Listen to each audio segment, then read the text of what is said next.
नमस्कार दोस्तों, मैं ललन जी।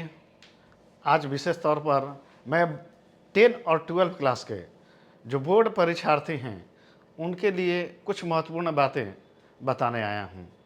बोर्ड परीक्षा में विद्यार्थियों आप ध्यान रखें कि कुछ सावधानियाँ बरतेंगे तो आप बहुत अच्छा मार्क्स ले आएंगे।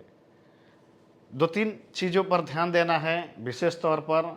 सबसे पहले समय प्रबंधन। समय प्रबंधन, विद्यार्थियों ध्यान दीजिए। हिंदी और एसएसटी दो ऐसे सब्जेक्ट हैं जिसमें बहुत लिखना पड़ता है। तो विद्यार्थियों आप लोगों से यही कहना है कि अगर समय को ध्यान नहीं देंगे तो लास्ट में पता चला कि एक क्वेश्चन छूट गया। एक लॉन्ग क्वेश्चन लिख रहे थे, अभी लिखना शुरू किया तब तक टाइम ख़त्म हो गया और आंसर शीट आपसे छीन लिया गया। तो मैं बताऊंगा कि आप समय रहते हुए कैसे आप कुछ एक अलग तरीका अपनाएं और उससे अच्छा मार्क्स ले आएँ। कैसे आप ले आएंगे इसके बारे में मैं बताऊंगा। सबसे पहले आप करेंगे क्या कि जब आप परीक्षा देने जा रहे हों तो अपने आंसर शीट का जो एक पेज है उसको, अगर शॉर्ट क्वेश्चन लिख रहे हैं, एमसीक्यू लिख रहे हैं, तो एक क्वेश्चन लिखने के बाद कम से कम 2 लाइन जरूर छोड़ दें। बच्चे ध्यान दीजिए विद्यार्थियों, परीक्षा के जो आपको पेज मिलता है वह पेज की कमी नहीं है। उसको पूरा आंसर शीट भर देंगे तो आपको बी सेट भी मिलेगा। ठीक है, तो कंजूसी करके नहीं लिखना है। आपको एक एमसीक्यू लिख दिए एक लाइन, और हमेशा इस बात का ध्यान रखें कि क्वेश्चन नंबर जरूर दें। कई बार होता है कि क्वेश्चन नंबर ही नहीं है और पूरा आंसर लिखा हुआ है। यह गलत तरीका है, ऐसा गलती नहीं करना है आपको। अब एक एमसीक्यू लिख दिए, 2 लाइन छोड़ देंगे, उसके बाद फिर दूसरा एमसीक्यू लिखेंगे।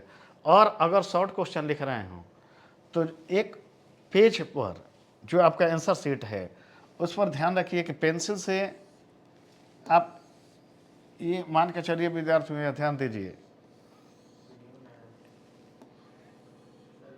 हाँ, ये स्थिति में आप पेंसिल से ऐसा एक एरिया बना दें, इसमें एक क्वेश्चन और इसमें एक क्वेश्चन लिखें। पता चला कि आपका इतना ही दूर में हो गया, कोई दिक्कत नहीं है। आपका आंसर बिल्कुल क्लियर नज़र आना चाहिए। एक पेज में शॉर्ट क्वेश्चन 2, उससे ज़्यादा नहीं लिखना है। इसके बाद से जब आप लॉन्ग क्वेश्चन लिखते हैं, मान के चलिए कि हिंदी के पेपर में अनुच्छेद लिख रहे हैं, तो वह 1 या 1.5 पेज लिखना है। 6 मार्क्स का है, इसका मतलब ये नहीं हुआ कि आधा पेज लिख दें और आपको 6 मार्क्स मिल जाएगा। आपको कम से कम अनुच्छेद 1 पेज लिखना है या 1.5 पेज लिखना है।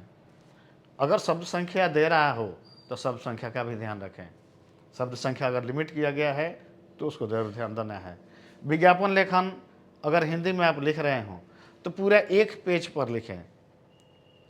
अगर आप पत्र लेखन लिख रहे हो तो पूरा 1 पेज लीजिए, तब पत्र लिखिए।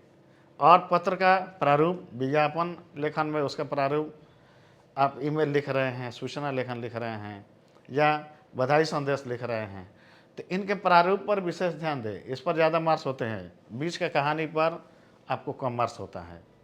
यानी कि अगर 5 मार्क्स का है तो जो फॉर्मेट है, प्रारूप है, उस पर 3 मार्क्स होगा और बाकी बीच का जो कथा है उस पर 2 मार्क्स होते हैं।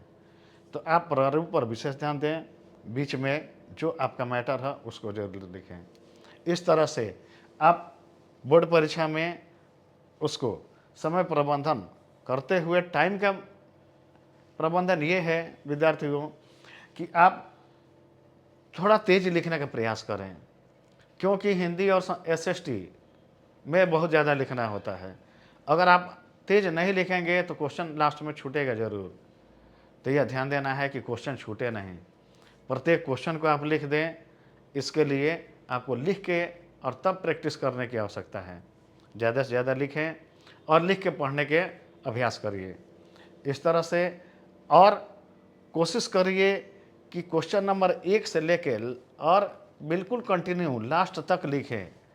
हालांकि आप क्वेश्चन नंबर अगर 4 आता है तो पहले वो भी लिख सकते हैं, उसके बाद 8 नंबर लिख लीजिए, फिर 5 नंबर लिख लीजिए, कोई दिक्कत नहीं है। लेकिन विद्यार्थियों ध्यान रखिए कि क्वेश्चन नंबर 1 से लेके लास्ट तक अगर सिलसिलेवार लिखते हैं तो ये आपके लिए ज़्यादा बेनिफिट होगा। ठीक है, कुछ टेक्निकल चीज़ें हैं जो मैं आपको वीडियो में नहीं बता सकता, इसलिए ये मैं बार बार कह रहा हूँ कि क्वेश्चन नंबर 1 से लेकर लास्ट तक क्रमानुसार लिखिए, इधर उधर नहीं। हालांकि इससे मार्क्स कटता नहीं है, लेकिन कुछ टेक्निकल दिक्कत आती है। ठीक है, इस तरह से आप ध्यान रखें। और कोई क्वेश्चन हार्ड हो तो ये टेंशन में नहीं आ जाना कि अरे मुझे तो आ ही नहीं रहा है कुछ। उस क्वेश्चन से संबंधित, खासतौर से एसएसटी में, उस क्वेश्चन से संबंधित जो चीज़ें आप जानते हों उसको पूरा लिख दीजिए। इस तरह से आप उस चीज़ को लिखेंगे तो कुछ मैटर आ ही जाएगा उसमें जो कि आपसे क्वेश्चन में पूछा गया है। इन बातों का ध्यान रखें और हमेशा अपना बेस्ट देने का प्रयास करिए। किसी भी सब्जेक्ट को हल्के में नहीं लेना है। ये नहीं कि हिंदी है, इसको एक दिन पढ़ लूँगा और मुझे 75 आ जाएगा 80 में, ऐसा नहीं होता है। हर एक विषय पर आपको बराबर मेहनत करना है और हर विषय को एक समान लेकर चलना है। ऐसा नहीं कि मैथ और साइंस में जी जान लगा दिए और हिंदी एक दिन पढ़ के गए। तो विद्यार्थियों, इतना जान लीजिए, जितना मेहनत करके आप पढ़ेंगे मार्क्स उसी के हिसाब से आएगा। तो किसी भी सब्जेक्ट को हल्के में ना लें। और किसी चीज़ के बारे में कुछ जानकारी प्राप्त करनी हो तो कमेंट करके ज़रूर आप मुझसे सवाल पूछें, मैं उस पर एक नया वीडियो बनाऊंगा।